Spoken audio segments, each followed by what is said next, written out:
Morning, it's Tuesday, welcome back to the channel. I'm back at this DL420 loading shovel, South Cumbria. It's raining now and the fault is active. Well, it isn't. If I jostle the machine about a bit, look, that sump temperature sensor is doing all kinds of funny things.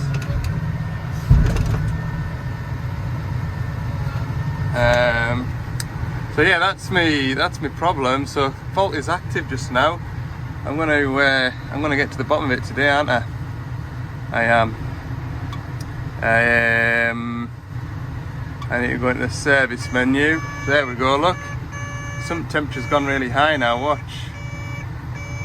It's just sat there. Oh, wrong one. Monitoring. 200 degrees now.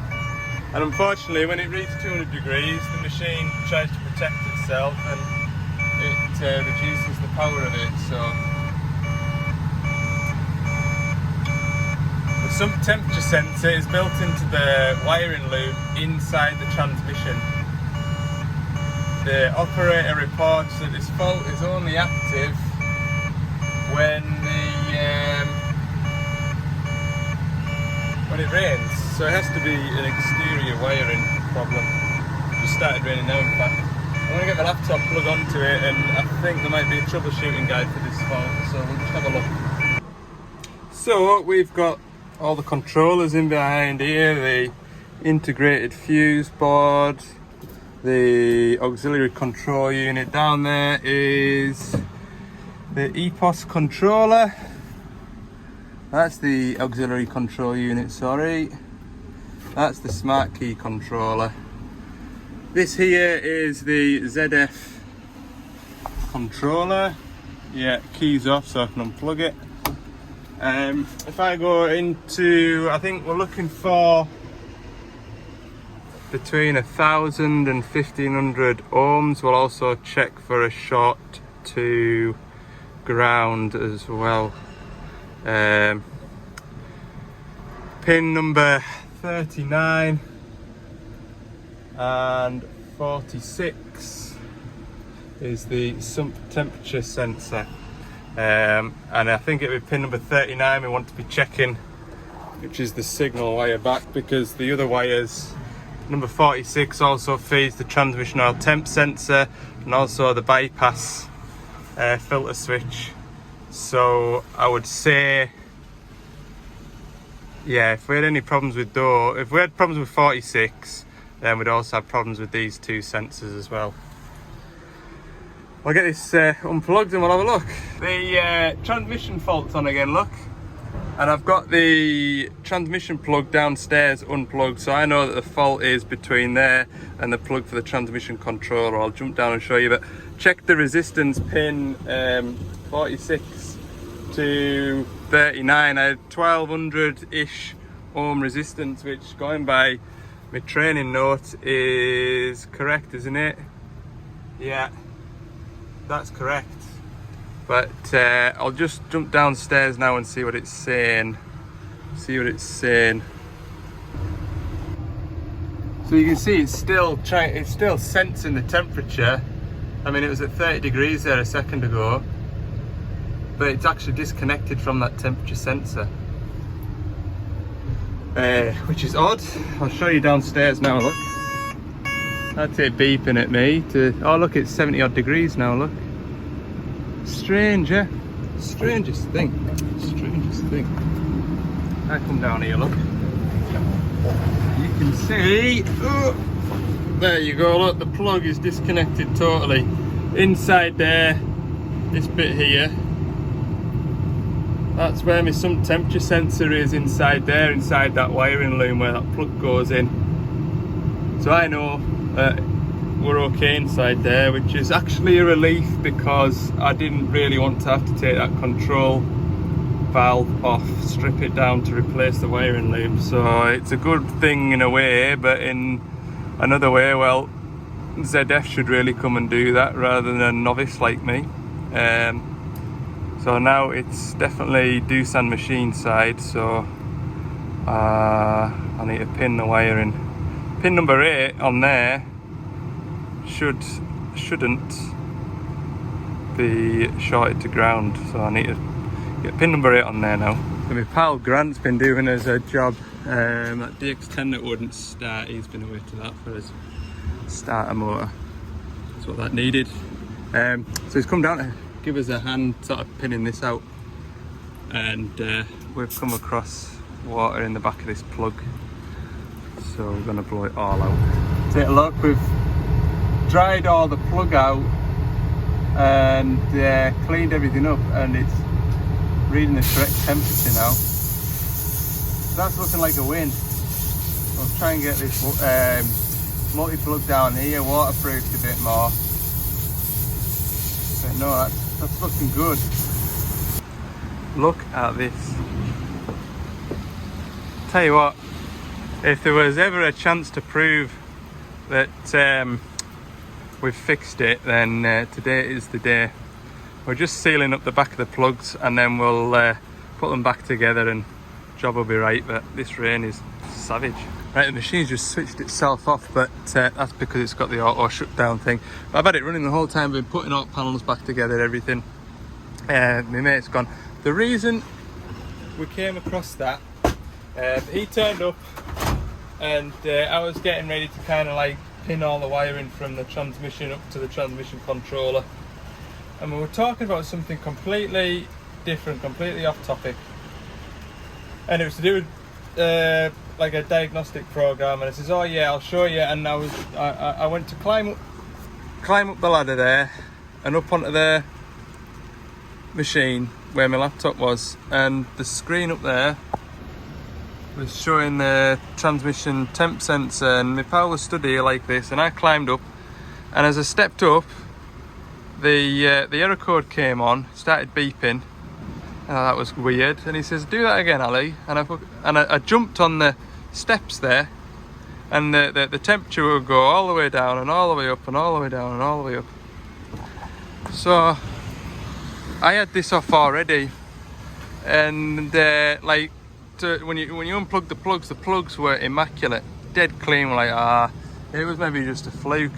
But then he got his hand up in the back of here, and he said, oh, it's absolutely soaking in here. This side, as you can see, nice and dry and over. This side was soaking wet, and the water had got into the back of the pins of the plug. So what we've done is we've stripped all the plugs down. There's no corrosion, it's just the water, and we've stripped all back of the plugs down, given everything a right good clean out, and sort of sealed it up.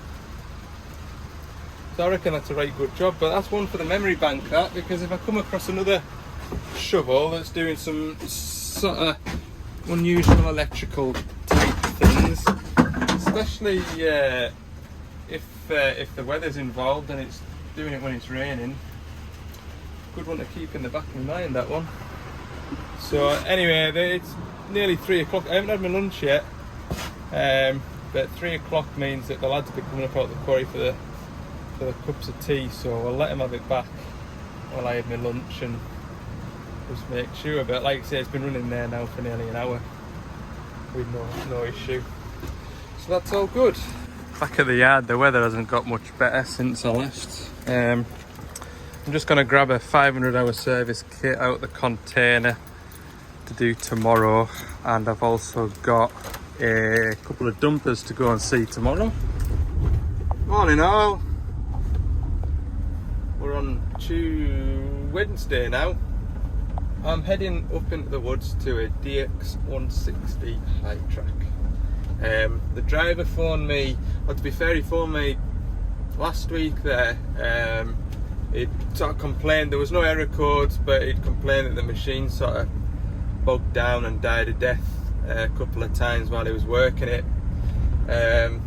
So I told him to try X, Y and Z, and I never heard back from him, so that was grand. But the machine was sort of 70 or 80 hours off a 500-hour service, so I said, well, you know, we'll get you booked in, I'll try and get a bit more work in that area, and we'll come and do the service. And anyway, he phoned me yesterday saying it sort of bogged down, got into sort of a limp mode. Engine management light present, error code present. Error code was E157-18, which is low rail pressure fault. And I think it just needs the fuel filters changed. He has had the filter head off and sort of stripped it and had a look at it himself. Didn't see nothing wrong with it. So it'll probably just want a service. So that's what I'm on my way to this morning. There's another digger another machine that broke down yesterday as well. And obviously I can't be at two places at once, so Castle Douglas are attending that one for me today. So yeah, it's all working out nicely. It is. So once I've got this little job done, we're back through to Carlisle. There's a couple of dumpers on a site. One's got a green beacon fault. The other one has got a engine door. They've got those dumpers that I'll tell you a bit more about it, but I'll mention it just now. They've got like a sensor on the bonnet doors, so it puts a little light on the dash if your bonnet door's open. I mean, you sat right on top of the bonnet, so surely you would notice if your bonnet door was open. But they've got a little light on the dash that tells you that the bonnet door's open, and if it is open, it beeps away at you. Well, likely the bonnet door's shut and it's beeping away, so whether the magic eye just wants adjusting, or whether the magic eye is damaged, knackered, don't know. But anyway, we'll go and have a look at that. Okay, I'm driving up here. I remember going to a job on that hillside over there. Parked in that quarry, the machine would be sort of just on that shoulder there. Had a really bad oil leak. It was about 24-25 degrees, and I remember carrying 40 litres of hydraulic oil up that hillside. It was like I don't know what. Oh, it was an endurance, I can tell you that much. And got the oil leak stopped, and it needed every last drop of those 40 litres. We got it tracked back down, and it took another 20. But yeah, that would be, now then, yeah, that'd be about 5 years ago. You can see now the fresh crop of trees started to grow. Crazy that. So maybe in 20 years time, you never know, I might be back in that quarry servicing the digger. 20-25 years time. Or I might be behind a desk answering phones. I might be stacking shelves because everything's automated. Electric diggers don't need servicing. Who knows? Tell you what, it's further up into this woods than I thought it'd be, this digger. Yeah, I came off the main road about 20 minutes ago. And this road isn't brilliant. It's a steady job. First and second gear out way. Well, we're here anyway. Just got the travel motors set up. We'll get this machine serviced. Perfect, thank you. All set up. Get that engine oil drained. Just a 500 hours, so a couple of fuel filters. And yeah, them will be the trouble filters. Like, we'll check that filter head too, just double check. Pilot filter, nice and easy. This is what it's all about. Sun's burning through. It's turning into a really nice day. Quite happy in my own company. Right, couple of filter pliers. Flies are starting to bother me. I'm tempted to get my midgie net on. There's a few about. We'll persevere, see how we get on. Get this filter off. So, low rail pressure fault code, and that is the problem there, look. I'm surprised about, because this customer very rarely gets fuel trouble, because it's generally filtered as it gets drawn out the fuel tank. So it's just bad luck. just bad luck. So we'll get all this cleaned out. I'll take the cap off there. It's surprising how much stuff will have built up in that bit there. So we'll get it all flushed out and nice and clean. There we go, look, can you see the stuff that's just built up in that little orifice? I'll just scoop that out. It's debris and stuff. Now I would imagine when the fuel tanker wagon comes to fill some of these tanks up, all it would take would be a bit of muck on some gloves, and you hold the filler nozzle and that muck just comes off and into the tank, and you know, do that once a week for 52 weeks of the year. You'll soon get a build-up of stuff, and then as you can imagine, they're moving the grab tanks around in the woods, it's stirring it all up, and that's how it happens. So anyway, easy sorted. I know some folk have said put a inline filter in. I just don't want, and I know it does work, definitely on the Dash 3s it does work, putting an inline filter in, but it's remembering who's got those inline filters in when I come to do a service. But another thing as well, I don't know with these newer engines, obviously you've seen how much muck was in there, not an awful lot. So I don't know if that extra filter would cause a restriction and it'd be even more sensitive to fuel restrictions. You know, once that inline filter got blocked up, whether it would start putting engine management lights on for low rail pressure. So, you know, it's just as easy just to keep an eye on these filter heads during a service. If you own a digger and look after it yourself, I wouldn't stop you from putting an inline filter in it. You would know it was there. So that's it anyway, just a little 5-minute fix. Put the new filter on, finish the rest of the service. Right, that's all my filters changed in here. Got my what's it called, engine oil to go back in, final drive oil to go back in. Will not be too long now. The race is on because that digger there has just been getting its cleats on, so he's going to want backing up here and I'm blocking the way, so I don't want to have to move, so I'm going to get this done. Right, digger's serviced, trying to head back down the valley. Go to a building site next. You'll see the contrast between working on a building site and working in the woods. You'll probably be able to guess where I prefer working. Well, I love a building site. Spot the problem with this.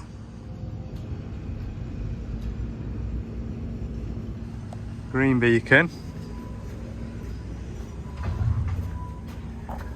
And I say problem in inverted commas. Is it a problem really? Look, not plugged in. What a disaster. What a disaster. Urgent job light. And then the other dumper that's over there, occasionally, and I say occasionally, it'll come up on this little dashboard screen that one of these doors is open. But it isn't open, and what it is that magic eye. See, this one's done it. The nut rattles loose and then it can't see that the door's shut, so it beeps at you to tell you that the door's open.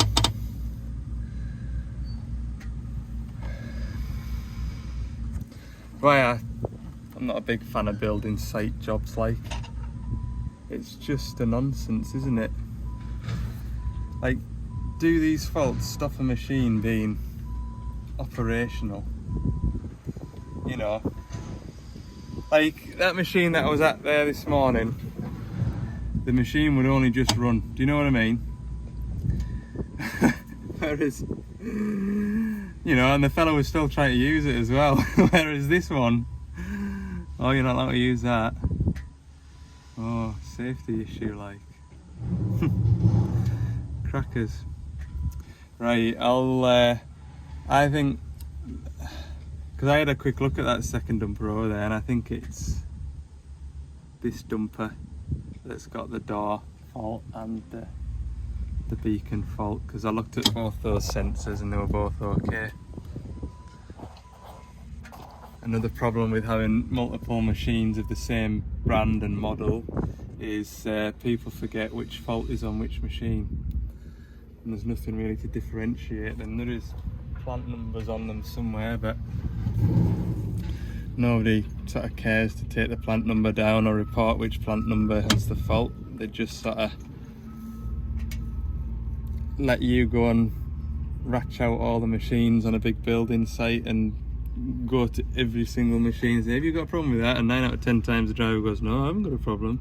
By the time you've been around every single machine, every machine on site hasn't got a problem. So, and you phone the owner of the machine back, if you haven't got a plant number for it, or like, oh well, go and ask the site agent, go to the site agent, oh yeah, it's plant number this, so you go and find it, tell the driver you have got a problem. Oh, have I? I didn't know that. Anyway, rant over. I'll fix this one, and everyone will sleep better tonight, won't they? And you know, don't get me wrong, it's not the operator's fault, it's not the folk that hire the machine's fault, it's not the owners of the machine's fault, it's not even the site contractor's fault, you know, the main site agent. They're just following a national guideline or rules that have to be applied on site, which just, you know, it's a nationwide thing rather than a site specific thing, like. So don't get us wrong. And I get it, rules are there to save, you know, rules are there for a reason, but some of these rules are just ridiculous, aren't they? So that is that one done. Fix that with a bit of WD-40. Round the back of here, can I get by here? No, go this way.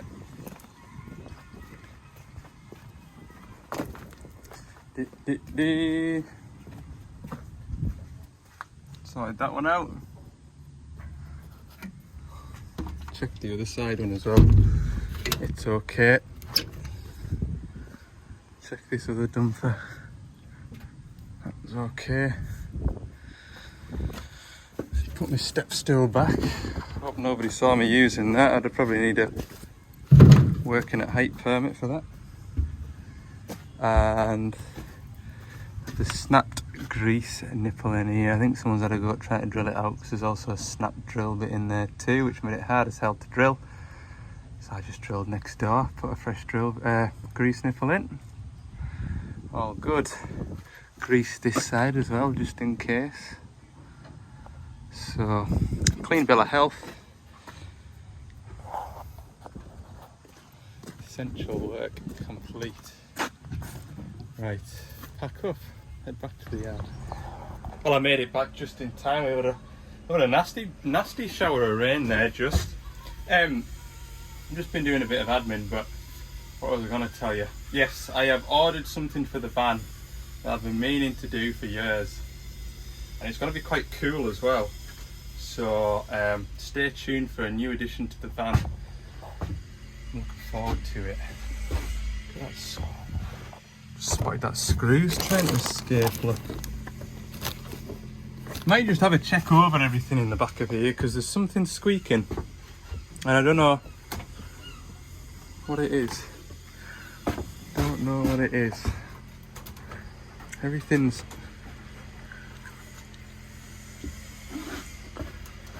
not sure. It's definitely coming more from this corner. And I have a feeling it'll be this plywood squeaking against here. But it's something or nothing, like. It's something or nothing. You can't hear it when the radio's on, I suppose. Right, anyway, I'm gonna round the video up at that for today, because all I'm gonna do now is load up for tomorrow. I've got three diggers I want to go and see tomorrow, so I'll get loaded up for that. And I'll be I'll be pretty much caught up, other than that 550 shovel down South Cumbria. I'll have all my work gathered up and done. So that's good. That's good. So yeah, I'll leave it at that today. Thanks for watching. Hope you've enjoyed it. If you have, let me know. Just give it a thumbs up, give it a like, And if you haven't already and you've watched these videos for a while, if you haven't already, click the subscribe button as well. I'd really appreciate that. That'd be tremendous. Right, see you in the next one.